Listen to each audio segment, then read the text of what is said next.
សួស្តីពុកម៉ែបងប្អូនទាំងអស់គ្នាវីដេអូនេះដែរគឺជាវីដេអូដែលបង្ហាញអំពីផ្លូវធ្វើដំណើរទៅកាន់ទឹកជ្រោះជ្រាវដែលស្ថិតនៅក្នុងខេត្តកំពង់ស្ពឺវីដេអូនេះមិនមែនជាវីដេអូផ្លូវការអីទេបងប្អូនប៉ុន្តែវានៅសល់ដែលខ្ញុំថតទុកនៅក្នុងកាមេរ៉ាខ្ញុំហ្នឹងហើយខ្ញុំយកមកបង្ហាញបងប្អូនទស្សនិកការកម្សាន្តទៅមិនមែនជា professional អីទេបាទហើយទឹកធ្លាក់ជ្រាវហ្នឹងស្អាតបាទការធ្វើដំណើរទៅហ្នឹងមានទេសភាពមានភ្នំមានពពកមានទេសភាពវាស្រែវាអីចឹងណាបាទហើយបងប្អូនអាច search រកទីតាំងទឹកជ្រោះជ្រាវហ្នឹងពីតំបន់បងប្អូនរស់នៅហ្នឹងទៅកាន់ទឹកជ្រោះជ្រាវហ្នឹងថាតើវាមានចម្ងាយប្រហែលគីឡូតាមរយៈ Google Map យើងហ្នឹងបាទហើយដូចបង្ហាញនៅក្នុងវីដេអូនេះអញ្ចឹងគឺទីនេះហើយគឺជាទឹកធ្លាក់ជ្រាវនៅក្នុងខេត្តកំពង់ស្ពឺវាមានជាដំណាក់រហូតដល់ជាន់ទី8បាទហើយវីដេអូនេះគឺរយៈពេលខ្លីទេបាទហើយសម្រាប់ដំបូលក្រហមនេះដែរគឺជាកន្លែងញ៉ាំកាហ្វេ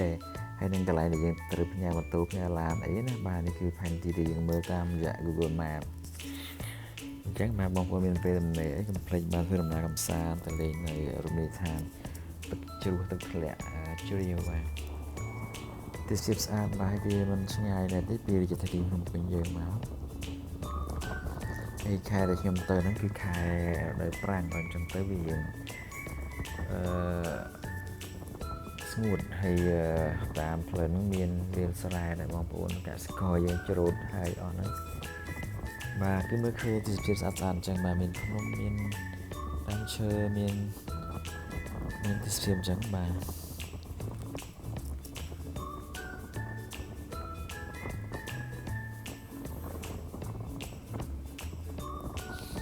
នៅ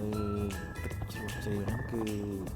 មានកន្លែងដែលយើងអង្គុយលេងអង្គុយញ៉ាំបាយអង្គុយញ៉ាំអីចឹងយើងទិញហូបភេសជ្ជៈពីផ្លូវចូលទៅក៏បានឬតែទិញនៅខាងលើក៏បានគាត់ថាវាអត់សូវមានលក់ច្រើនហ្មងទេហើយនៅនឹងមានហាងកាហ្វេស៊ីហ្នឹងបាទឆ្ងាញ់បាទហើយបើសិនជាយើងទៅរដូវភ្លៀងវិញគឺវាមានទឹកច្រើនវាមានទឹកគួរឲ្យយើងចង់លេងណាប៉ុន្តែយើងមិនគួរលេងនៅពេលដែលវាទឹកហូរខ្លាំងទេបាទព្រោះវាអាចធ្វើឲ្យយើងមានគ្រោះថ្នាក់តែយើងចេះប្រយ័ត្នប្រយែងខ្លួនយើងអញ្ចឹងណាបាទតែការដែលខ្ញុំទៅហ្នឹងគឺទឹកវាតិចទេទឹកអត់សូវច្រើនទេអញ្ចឹងល្មមលេងហើយស្ដាយដែរអត់បានថតវីដេអូទឹកជ្រោះថតបានតិចបំផុតដោយសារអត់បានគិតថានឹងយកមកផុសអញ្ចឹងណាបាទនេះគឺផ្លូវដែលចិត្តទៅដល់ហើយចិត្តទៅដល់ទឹកជ្រោះហ្នឹងគឺមានភ្នំមានទេសភាពស្អាតណាបាទតាមផ្លូវឆ្វេងស្ដាំហ្នឹងគឺមានភ្នំនៅចិត្តយើងហ្នឹងទេមានដើមត្នោតមានពពកមានអីអញ្ចឹងបាទទេសភាពស្អាតមិនចាញ់ខេត្តរតនគិរីមណ្ឌលគិរីអីទេបើសិនជាមករដូវភ្លៀងបាទ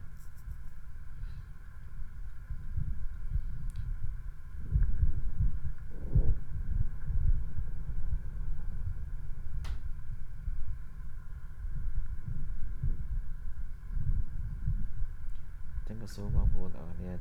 កទស្សនានៅវីដេអូខ្លីនេះបាទហើយមិនមានអីច្រើនទេមានតែការថតតាមដងផ្លូវហើយនឹងទៅដល់តំបន់ទឹកជ្រោះនឹងហើយអត់បានថតទឹកជ្រោះច្រើនទេដោយសារកន្លែងតែលេងសប្បាយពេកហ្នឹងក៏អត់បានថតវីដេអូជ្រោះអីទេហើយថតតែវីដេអូធ្វើដំណើរតាមផ្លូវបាទហើយខ្ញុំដើរលេងច្រើនខេត្តគ្រប់ខេត្តអស់ហើយនៅខេត្តព្រះវិហារមើលអត់បានដើរលេងអញ្ចឹងហើយស្ដាយដែរដែលវីដេអូផ្សេងអត់បានទុកសម្រាប់ផុសចែកជូនបងប្អូនមើលថាតើតំបន់ទេសចរស្រុកខ្មែរយើងពីតំបន់ទៅមកតំបន់ហ្នឹងវាខុសគ្នាមិនវាសប្បាយប្លែកភ្នែកមិនអញ្ចឹងណាបាទតែទៅបាននៅសល់វីដេអូមួយទឹកជ្រោះជ្រាវហ្នឹងបាទហើយបើមានឱកាសខ្ញុំនឹងថតវីដេអូតំបន់កំសាន្តផ្សេងទៀតសម្រាប់ឲ្យបងប្អូនទស្សនាកំសាន្តតែឥឡូវមានមួយនេះផុសមួយនេះលេងសិន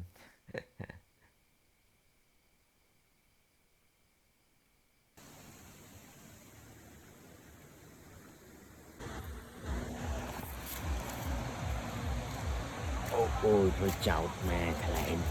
Bây giờ thôi cho con cũng lên xe đang vô xong mà bị hạt trên dây chẳng là con bị xong cơn thì nhưng tôi cứ mẹ dương cười ra ngay cái việc cười dương cười đi thôi đi lừa từ lừa tay não sẽ mình tật mà người ta nó là móm lên từ việc hồ kháng ở đôi đời phơi thì bởi đời phơi bây giờ tật hồ kháng dương đây bây giờ cái dài dài